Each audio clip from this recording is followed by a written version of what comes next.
Nepatenkinti kylančiomis degalų kainomis vairuotojai praėjusį šeštadienį surengė protesto akciją. Jei kitose miestuose ji vyko ramiai, tai Marijampolėje su incidentais. Nepagrįstai didelis degalų kainos perpildė vairuotojų kantrybę.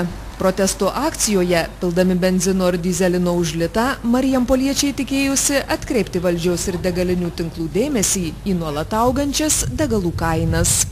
Žinant, kad benzino didmeninė kaina kainuoja gal kažkur litas tik 68 centai, o mes paprastas vartotojas kažkodėl mokam 4 litus beveik jau 20 centų. Kur visą tai suvalgo, gal reikėtų kažkam iš tikro apetitą susimažinti, nes kaip lygina atstovai Orleano, sako, pas mus yra Europoje gal ir ne pačios didžiausios kainos, bet iš tikro atlyginimų atžvilgių niekas nepasižiūri mūsų paprastų liaudės žmonių.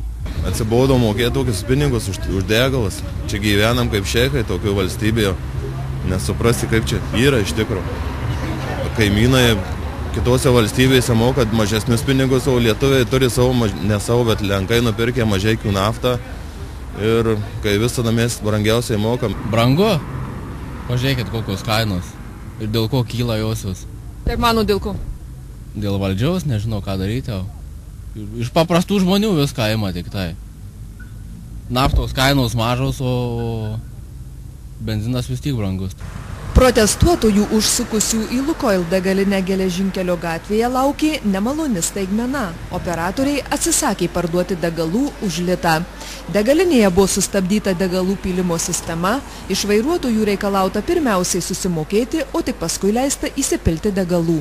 Tokia tvarka paprastai galiodavo tik naktimis. Tuoj bėgs.